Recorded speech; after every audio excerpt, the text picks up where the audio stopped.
Hello, and welcome to A Word of Hope for Wednesday of the third week of Easter.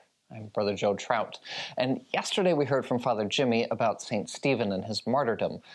So what's next? What is the early church to do? I mean, they're in great chaos.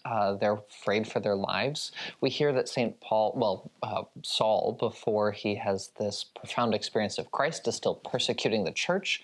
And it sounds like a pretty tumultuous time in the early church. What are they supposed to do? Well, today we hear that Philip leaves. He travels on. Which sounds strange at first. But, Jesus told his disciples that when you travel to any village, if they won't receive you, if they won't listen, shake the dust from your feet and travel on. And that seems to be what Philip does. He heads out to Samaria. He heads on somewhere else to preach the gospel of Christ. And we don't hear anything about him struggling or feeling frustrated. I'm sure there are all kinds of tensions and fears.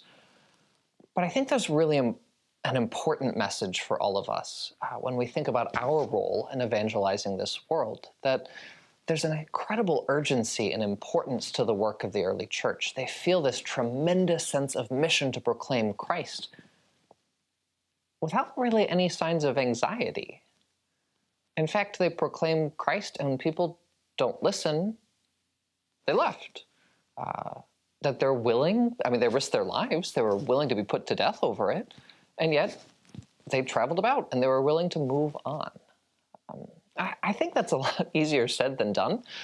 Any number of us feel that tension when you're worried about a family member, someone you love that is having a crisis in their faith, their troubles in life, that there's always this desire to control and to, fix everything and make it all perfect.